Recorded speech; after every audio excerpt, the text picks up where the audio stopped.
Political stoppers, now we need a bed, now we won't bow.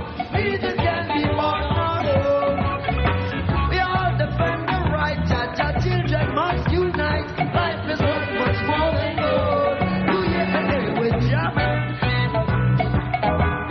And we're jamming in the name of the Lord. We're jamming, and we're jamming right straight from the yard. We're shaking.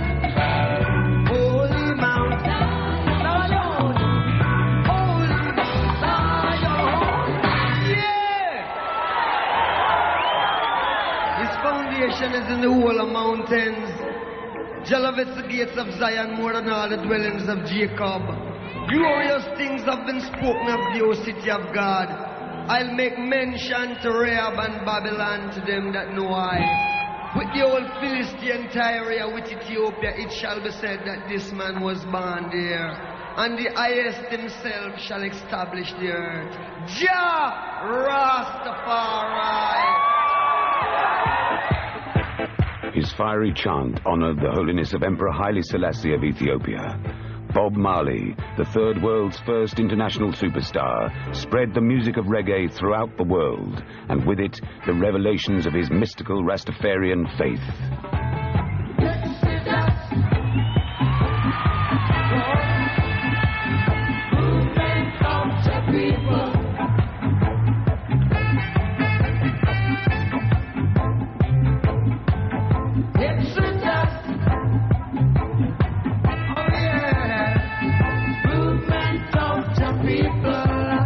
His songs were all parables, messages of faith and warning. Men and people will fight you down when you see Jah light. Let me tell you, if you're not wrong, where everything is alright, so we're gonna walk through the roads of creation. We the generation through great tribulation in this exodus.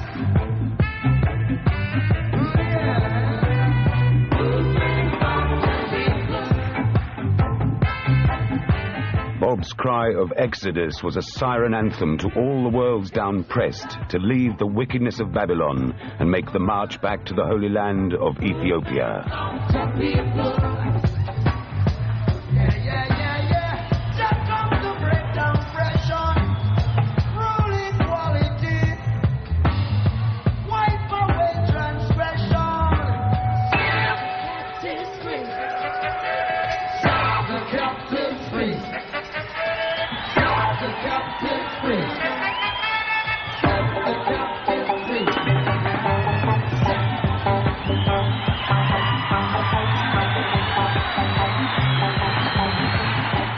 I think Bob Marley's message is toward universal peace, which I think is very good. It's so positive. It's about the most positive spiritual force on this planet, as far as I'm concerned. It's bringing a lot of people together, keeping us together, which is what we need right now.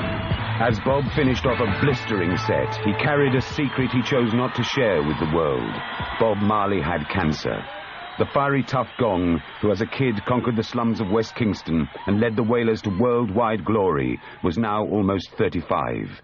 Said to be gifted at prophecy since childhood, Bob predicted he would die at 36. Now listen to Bob's prophecies and messages, recorded in America in 1979 and stored in a vault until now. Question, Mr. Marley. In November 1930, almost 49 years ago to the day, Ras Tafari was crowned King of Kings, Lord of Lords, the conquering lion of the tribe of Judah. Haile Selassie, King of Ethiopia. In 1955, 25 years later, the emperor set aside 500 acres of land for black peoples of the West who wished to return to the motherland. Now my question is, what importance should these facts have for black people of the world? What important facts are these things that black people know? First fact is that them are planning in Africa, right? Next fact is that Christ. No, the whole thing is when Christ then will return as the King of Kings, the Lords of Lords, the conquering line of Judah. and I see His Majesty as the Christ of the Bible talks about. Bob always performed with a banner of the emperor behind him. Before Selassie was crowned emperor, he was called Ras, or Prince Tafari, hence the name of the Ras Tafarian faith. The Ras Tafari movement started at the same time when you see His Majesty crowned King of Kings, the name Ras Tafari. Yes. As when the Bible revealed it, and the whole thing get together. Yes. So that is where the Ras Tafari movement. Africa, unite, 'cause we're moving right out of Babylon, and we're grooving to our Father's land. How good and how pleasant it would be before God and man to see the unification of all Rastaman.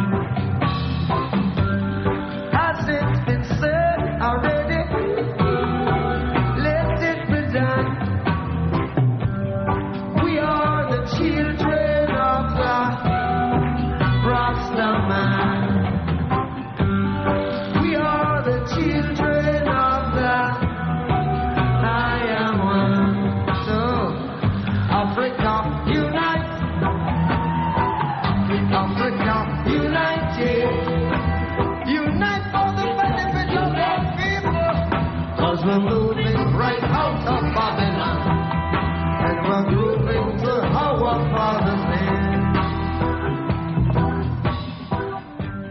The Father's land was Ethiopia, ruled by Selassie in an unbroken line of kings that stretched back 3,000 years to the time of Solomon and Sheba. Of all Africans.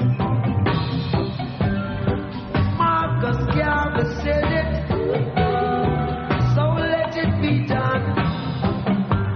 I know you know who you are under the sun.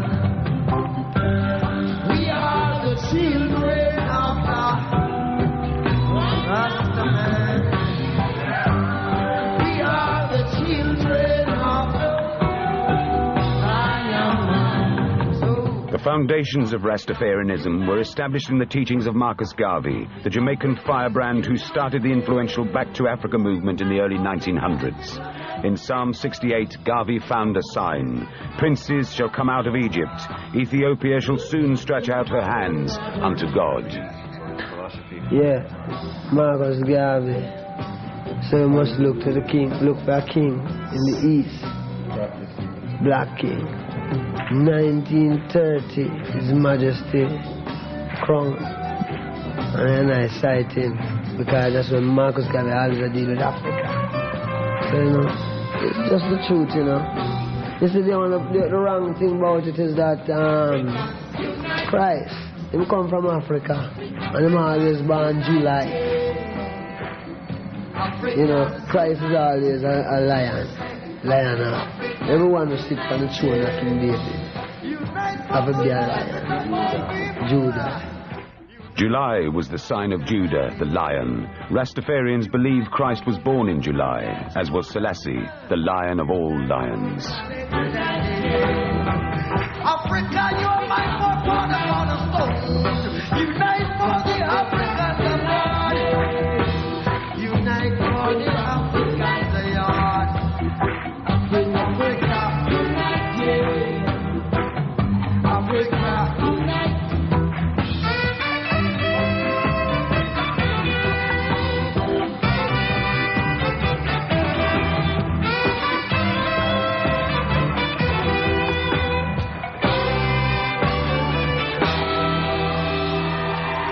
Rome fight it, you know. Rome just fight Ethiopia to set up Rome. So Rome become a symbol in everyone's imagination, in a sense, instead of Ethiopia. In Addis Ababa, which part the reality, not the follow. The real thing come from before men get idea so things like this could happen. You know, that's where the root